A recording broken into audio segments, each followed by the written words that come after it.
우리의 성화를 위해서도 하나님을 아는 것이 필수입니다. 여러분, 성화라는 말을 들으면 무슨 생각이 가장 머리에 떠오릅니까? 설레이고 가슴 벅차고 기대되는 생각이 든다. 부담감이 들고 죄책감이 앞선다. 내가 해야 할 의무들이 생각나 마음이 무겁다. 설레고 기대되는 마음이 들면 좋겠지만 그런 분은 많지 않은 것 같더라고요. 많은 분들이 부담감 들고 죄책감 들고 해야 할 의무들이 생각나죠. 그래서 마음이 무거운. 왜 그렇습니까? 성화를 우리는 어떻게 이해하냐면 우리가 뭐를 열심히 해야 성화된다고 생각하기 때문에 그렇죠. 그러니까 성화가 우리의 노력에 달려 있다고 생각하기 때문에 그렇죠. 많은 사람들이 그렇게 믿습니다. 그래서 성화라는 단어를 들으면 더 열심히 노력하고 더 순종하고 더 거룩한 삶을 살아야 할 텐데 그러면서 그렇게 못하는 자신을 보면서 늘 죄책감을 느끼죠. 그런데 여러분, 성화는 전혀 우리의 노력으로 되는 게 아닙니다. 그러니까 우리의 노력이 전혀 필요하지 않다 그 말은 아닙니다. 조금 이따 이제 설명이 자세히 되면 이해될 텐데 성화는 우리의 노력으로 이루어지는 게 아닙니다. 성화는 성령의 역사입니다.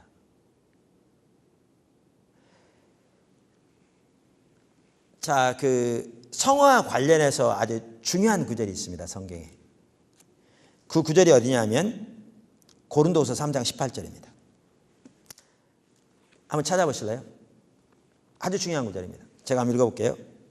우리가 다 수건을 벗은 얼굴로 거울을 보는 것 같이 주의 영광을 보매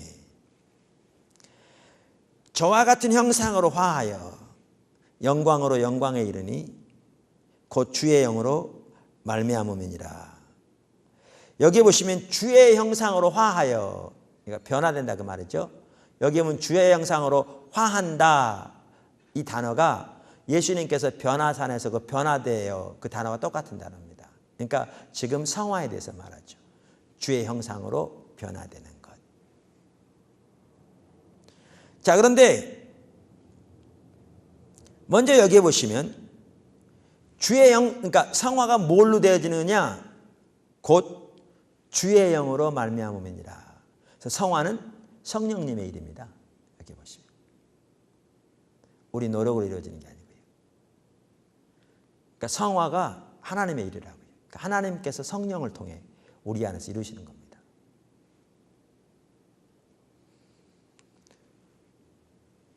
그럼 언제 이루어지느냐? 여기 보시면 뭐를 볼 때? 주의 영광을 보매. 그러니까 주의 영광을 보는 만큼 주님의 형상으로 변화된다고 말하고 있습니다. 제가 이 구절 한번 이렇게 그냥 쭉 설명할게요. 우리가 다 수건을 벗은 얼굴로 그랬죠? 이 말은 무슨 말이냐면 그 고린도후서 3장을 쭉 위에서부터 읽어보시면요, 그 구약 시대와 대조하고 있습니다. 그러니까 모세가 하나님의 영광 가운데 오랫동안 머물러 있었더니 하나님의 영광이 모세에게 옮아왔잖아요. 그러니까 자석이 붙어 있다 보면 자석 성문이 옮아온 것처럼. 그래서 그의 얼굴에서 이게 하나님의 영광의 광채가 나니까 사람들이 두려워했잖아요. 그러니까 이게 수건을 썼거든요. 보지 못하게. 그러니까 이거와 대조하고 있습니다. 이거와 대조하면서 뭐라고 말하고 있는가 하면 그 당시 구약 시대에는 어떻다고요? 이렇게 가려져 있었죠, 영광이. 그러니까 수건을 쓰고 있다는 말은 영광이 가려져 있었다는 말이죠. 그리고 그 당시에는 영광이 어떻게 하느냐? 모세의 얼굴에 영광이 이렇게 있었는데, 머물러 있었는데, 시간이 지날수록 어떻게 했습니까? 점점 사라졌죠. 근데 신약 시대에 오면서 하나님의 영광이 어떻게 됐습니까? 개방되게 되었죠. 그러니까 예수님께서 십자가 못 박혀 돌아가실 때 어떻게 됐습니까? 그 예루살렘 성전에 지성소와 성소를 갈라놓던 그 휘장이 위부터 아래까지 갈라졌죠. 근데 이건 뭘 의미합니까? 히브리서에 보면 그 지성소는 진짜 본체가 하나님의 보좌고, 이건 그림자고, 이 휘장은 예수님 몸인데 예수님이 십자가에 못 박혀 돌아가셔서 십자가에서 자기 몸을 찢으시는 순간 바로 그 휘장이 갈라졌듯이 자기 몸을 찢으시는 순간 그래서 휘장이 갈라지고 그 지성소가 사람들에게 개방되게 됐듯이 예수님의 찢어진 몸 사이로 십자가 사이로 하늘의 보좌가 개방된 것을 의미한다고 말하고 있죠.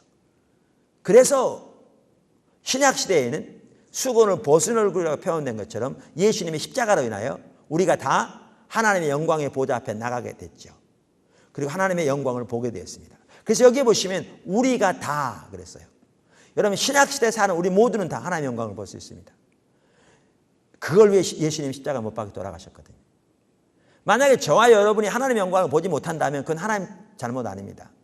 하나님은 저와 여러분 모두가 다 하나님의 영광을 볼 수 있도록 예수님이 십자가 내어주셨죠. 자, 그래서 이렇게 우리가 다 수건을 벗은 얼굴로 주의 영광을 보매 주의 영광을 볼 수 있습니다. 근데 성경이 뭐라고 말하고 있죠? 거울을 보는 것 같이 이렇게 말합니다. 거울을 보는 것 같이 그 말은 희미하게 그 뜻이죠. 그러니까 고린도전서 13장에서 은사에 대해서 말하면서 그런 말을 하고 있는데요. 여러분 오늘날의 거울은 잘 보이죠. 실물과 똑같이 보이죠. 근데 그 당시 거울은 그렇지 않았어요. 이렇게 구리를 닦아서 하는 거라 희미하게 보였어요. 형체만 보였어요. 그러니까 이 말은 무슨 말이냐면 신약시대에 사는 우리들은 예수님의 십자가로 인하여 모두가 다 주의 영광을 볼 수 있지만 주님의 영광을 있는 모습 그대로는 못 봐요. 왜냐하면 이 땅에 사는 동안 하나님의 영광을 있는 모습 그대로 보고 살 자가 없어요. 그래서 모세가 하나님께 영광을 보여달라고 그럴 때 내 얼굴을 보고 살 자가 없다고 말씀하시면서 바위 틈에 숨기고 손으로 가렸다가 그 등을 보여주시죠. 그러면 이 땅에서 어떻게 보느냐? 하나님의 영광을 부분적으로밖에 못 봐요. 희미하게 본다 그 말이죠. 근데 보십시오. 이 땅에서는 하나님의 영광을 부분적으로 희미하게밖에 보지 못할지 모르지만 그러나 그 영광을 보는 만큼 어떻게 된다고요? 주님의 형상으로 변해된다는 거죠. 그래서 어떻게 되느냐? 구약에 대한 영광이 점점 사라지는 거였다면 신약시대에는 영광에서 더 큰 영광이 이르게 된다. 이러한 일이 반복되어지면서 하나님의 영광을 계속 더 큰 영광을 보게 된다. 근데 그것이 다 뭘로 되어진다고요? 성령으로 되어진다 이렇게 말합니다. 그러니까 성경에 보면 모세가 보았던 하나님의 영광보다 신약시대에 사는 모든 성도들이 볼 수 있는 하나님의 영광이 훨씬 더 크다는 거죠. 그렇습니까? 안 그렇습니까? 근데 저 자신만 하더라도 모세가 보았던 하나님의 영광보다 훨씬 더 하나님의 영광을 못 보니 그게 제 책임이죠. 하나님 책임은 아니죠. 하나님은 우리로 그렇게 하나님의 영광을 보도록 역사하셨는데. 자, 그러면 보십시오. 이 성화만 하더라도요. 성화에 대한 이해가 뭐냐면 바리새적인 이해 있어요. 그게 뭐냐면 정해진 규율들, 규칙들을 열심히 하는 것이 성화라고 이해하는 거죠. 그러니까 예수 믿으면 술 끊고 담배 끊고 스포츠 신문 안 보고 뭐 안 하고 뭐 안 하고 뭐 하고 뭐 하고 이렇게 뭘 하고 안 하는 것을 성화로 이해하는. 뭘로? 우리 노력으로. 이게 바리새인들이 성화를 그렇게 이해했어요. 근데 그러한 성화는 어떤 줄 아세요? 겉모습은 변해도 절대로 속 사람은 변하지 않습니다. 그리고 우리 노력에 의해서 하려고 하기 때문에 두 가지 결과를 가져와요. 바리새인처럼 좀 잘하는 사람들은 영적인 우월감이 하늘을 찌르고요. 다른 사람 멸시하고요. 그래서 겉으로 안 그럴지 몰라 중심에서 그렇고요. 반대로 그걸 못하는 사람들은 상습적인 죄책감 가지고 살아가고요. 둘 다 전혀 성경적이 아니죠. 바리새인들을 보십시오. 회칠한 무덤이라고 얘기했듯이 겉으로는 진짜 종교적인 모습을 가졌죠. 근데 그 속에는 탐심, 미움, 시기, 세상사랑, 정욕, 영적인 우월감, 상대방을 멸시하는 것 이러한 것들로 가득했다고요. 어느 것 못지않은 죄로 가득했다고요. 그건 참된 성화가 아닙니다. 그럼 참된 성화는 뭐냐? 지금 말씀드린 대로 우리가 성령의 조명으로 주님의 영광을 보는 만큼 우리 주님 중심에서부터 주님의 형상으로 변화되게 되지요. 변화되게 되지요. 한 예를 드리겠습니다. 이에 대한 좋은 예가 성경에 나온 스데반의 예입니다.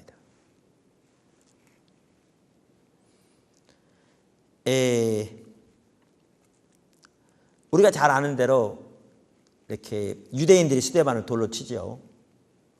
그러니까 스데반과 변론하지만 하나님의 지혜가 스데반과 함께함으로 저들이 당하지 못합니다. 그래서 나중에 돌로 쳐 죽이는데 바로 그 일이 있기 전에 스데반이 뭐라고 말합니까? 그러니까 죄송합니다. 다시 말할게요. 그러니까 돌로 쳐 죽이죠. 그때 스데반이 돌에 맞아 죽어가면서 뭐라고 기도하죠? 사도행전 7장 59절에서 60절에 보면 저희가 돌로 스데반을 치니 스데반이 부르짖어 가로되 주 예수여 내 영혼을 받으시옵소서 하고 무릎을 꿇고 크게 불러 가로되 주여 이 죄를 저들에게 돌리지 마옵소서 이 말을 하고 자니라. 여러분 어디서 많이 들어본 소리 아니세요? 이 말? 예수님이 십자가 위에서 하신 말씀과 똑같습니다. 그러니까 스데반은 자기를 돌로 치는 그 유대인들을 향해서 예수님처럼 자기를 십자가에 못 박는 그들을 용서하신 예수님처럼 똑같이 그들을 용서하시고 그들을 위해 축복하며 떠납니다. 그러니까 예수님 닮는 거죠. 여러분 그렇게 하실 수 있겠어요? 우리는 이렇게 하죠. 주일날 이제 교회에 와서 설교를 듣습니다. 목회자가 설교하죠. 우리는 주님을 닮는 삶을 살아야 합니다. 스데반을 보십시오. 죽는 순간까지도 주님을 닮았습니다. 여러분 그렇게 하셔야 합니다.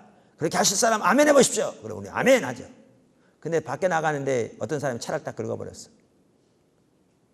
산지 한 달도 안 된 차인데. 그러면 욕설이 나오죠.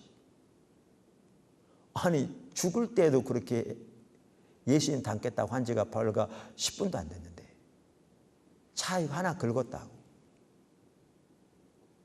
여러분 스데반과 우리가 차이가 뭔지 아세요? 여러분 스데반이 보통 때부터 늘 자기 자신에 대해서 나는 죽더라도 예수님 닮아야지. 나는 죽더라도 예수님 닮아야지.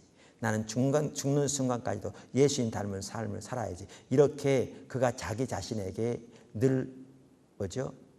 이렇게 말하고 결단하고 다짐해서 그게 된 줄 아십니까? 아니요. 절대로 거기 가지 못합니다. 그럼 왜 그게 스데반이 그렇게 된 줄 아십니까? 성경에 보시면요.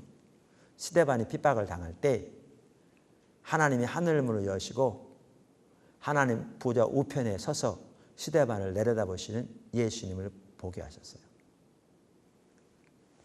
주의 영광을 보게 하신 거죠. 하나님의 아들이신데 이 땅에 오신 우리를 구원하기 위해 종으로 오신 그러면서도 하나님의 피조물인 인간이 그 사실을 전혀 모르고 예수님은 십자가에 못 박을 그때에도 그들을 용서하시고 그들을 위해 기도하신 그 예수님. 그리고 십자가로 우리 죄를 대속하실 뿐만 아니라 부활로 승리하여 하나님 보좌 영광의 보좌 우편에 앉으셔서 이제 자기를 기다리고 계신 심지어 서서 자신을 바라보시며 기다리고 계신 그 영광의 주님 그 십자가로 승리하신 주님을 그가 보았을 때 자기를 돌로 치는 자들을 예수님처럼 용서하는 것은 어렵지 않았습니다. 우리가 주의 영광을 보는 만큼 성화됩니다.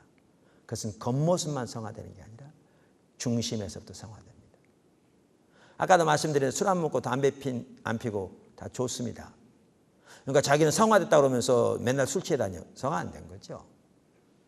근데 문제는 뭐냐 하면 술 안 먹고 담배 안 피고 뭐 하고 뭐 안 하고 이것은 성화의 열매는 될지 몰라도 그 자체가 성화가 아니라 그 말이죠. 예수님 시대 바리새인들은 율법을 613가지로 요약했다니까요. 그 한 규정당 어떤 건 여러 그 규정이 같이 이렇게 있어서 그 작은 규정까지 합하면 2,000가지가 됐다는 거예요. 여러분 오늘날 뭐 몇 가지 술 안 먹고 뭐 이거 몇 가지 쉬어봐요. 아무리 많으면 몇 가지나 됩니까 그게? 한 20가지 됩니까? 일반적으로 사람들이 예수 믿으면 안 한다고 하는 거, 뭐 한다고 하는 거. 그들은 2,000가지나 됐다니까요. 사도 그 바울이 예수 믿기 전에 바리새에 있는데 율법의 의로는 흠이 없다마는 어려서부터 그 2,000가지나 되는 그 모든 규정들을 한 번도 어긴 적이 없다는 거니까요. 그런데 그가 거룩했습니까? 전혀 안 거룩했습니다. 종교적인 모습만 갖췄죠. 이렇게 뭘 하고 안 하고로 성화를 이해하면 겉모습은 바뀔지 몰라도 중심은 안 바뀝니다. 그리고 뭘 하고 안 하고는 성화의 열매는 될지 몰라도 그 자체가 전혀 성화는 아닙니다. 진정한 성화는 하나님의 영광을 보는 만큼 그리스도의 형상으로 화하는데 그건 중심에서부터 변화되고 이 중심에서 변화된 것이 열매로 나타나게 되죠. 당연히 행동으로 나타나게 되지요.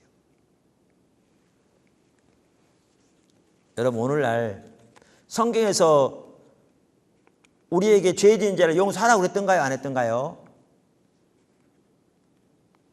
너희 원수를 사랑하라고 그랬던가요? 안 그랬던가요? 성경에 보면 우리가 만 달란트와 100데나리온 비유를 드시면서 어떤 사람이 만 달란트의 빚을 졌는데 만 달란트는 엄청나게 큰 돈이죠. 뭐냐면요. 1달란트가 6,000데나리온이에요. 한 데나리온이 하루 품삯이거든요. 장정. 그러니까 거의 20년 가까이. 근데 만 달란트니까 이건 상상할 수 없는 돈이에요. 그 당시에.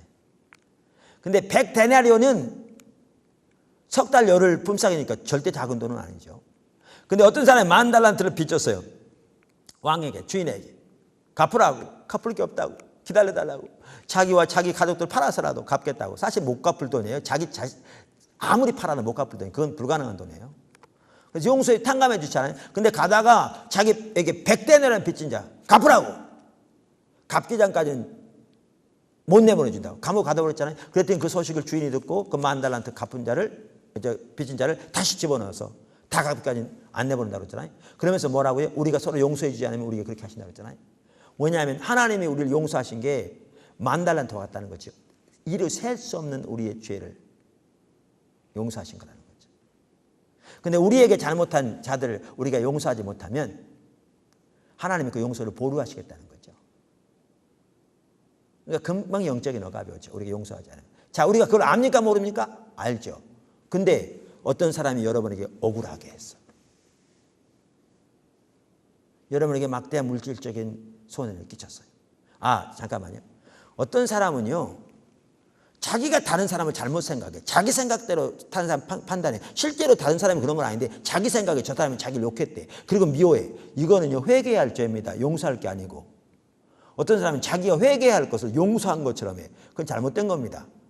언제 용서하냐면 상대방이 나에게 잘못했을 때 용서하는 겁니다. 내가 잘못 생각한 것을 가서 용서를 빌어야죠. 용서할 게 아니라.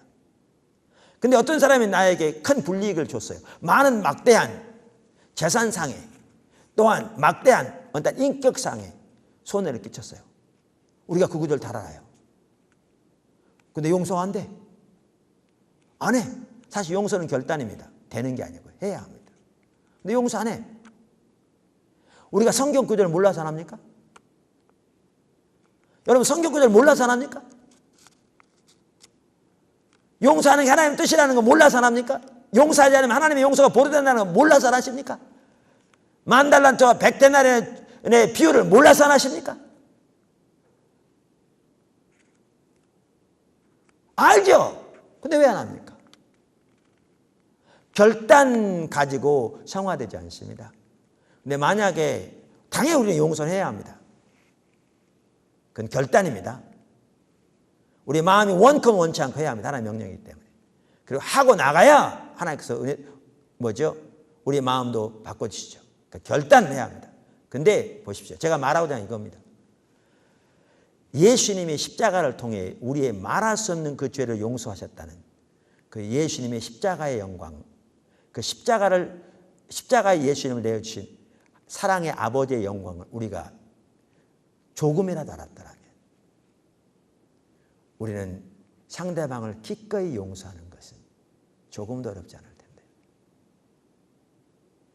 무슨 얘기 아시겠습니까? 성화가 여러분 노력까지 안 된다는 겁니다. 근데 우리는 주님의 십자가는 우리 입이 닳도록 말하지만 오늘은 십자가에 나타난 하나님의 사랑의 영광, 용서의 영광, 그 은혜의 영광을 모르기 때문에 우리는 조그만한 손해만 우리에게 끼쳐도 상대방을 미워하고 그 사람이 하나를 우리에게 손에 끼치고 우리는 2배, 3배로 갚으려고 하는 예수 믿으면서도 그러한 자세를 가지고 있죠. 그러면서 우리는 주일날 예배 안 빠지니까 거룩하다고 생각하죠.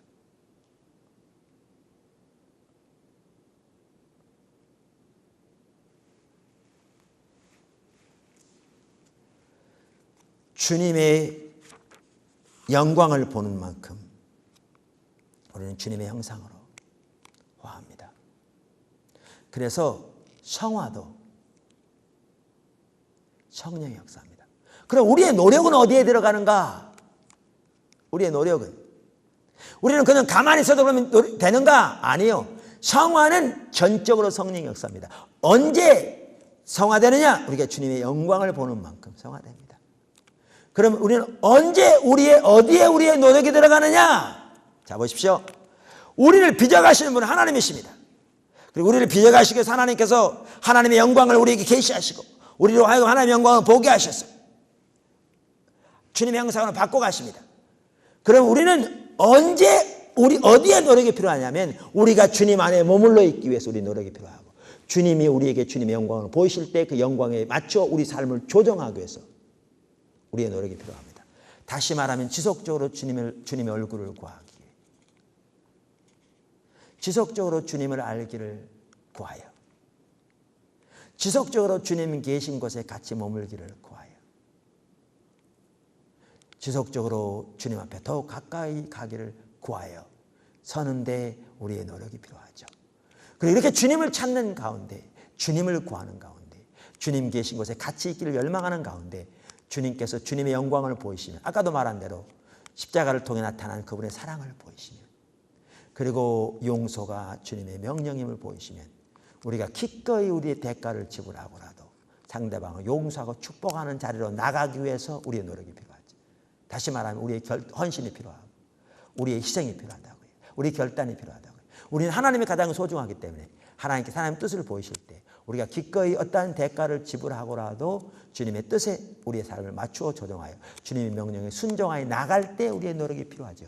그렇게 가는 만큼 주님이 주님의 능력으로 우리의 삶을 빚어가시면서 그분의 시간표를 따라 그분께서 자신을 계시하시면서 그 자신의 영광과 비춰진 우리 모습을 보게 하시면서 우리 중심에서 전환하게 하사 주님의 의도와 형상대로 우리를 빚어가시고 우리를 이끌어 가시죠.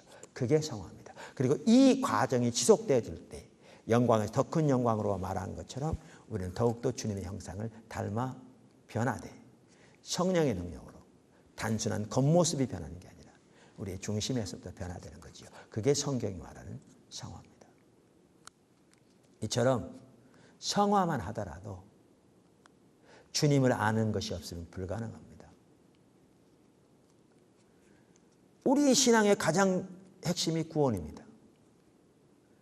성화는 또한 우리 신앙의 가장 중요한 부분 중 하나입니다. 이러한 가장 핵심적인 부분들을 위해서 주님을 아는 것은 필수 중에 필수입니다. 우리가 주님을 알지 못하면 그 어느 것 하나 가능하지 않습니다. 이제 앞으로 우리가 우리 사역에 대해 사역과 관련해서 우리의 믿음과 관련해서 또한 그 외 몇 가지 부분과 관련해서도 주님을 아는 것의 중요성을 살펴볼 텐데 그 어느 것 하나 우리가 주님을 알지 못하면 가능하지 않습니다. 그래서 성경은 주님을 아는 것을 영생이라고 표현합니다. 저와 여러분이 더욱더 주님을 아는 자리로 나가게 되기를 주님을 축원합니다.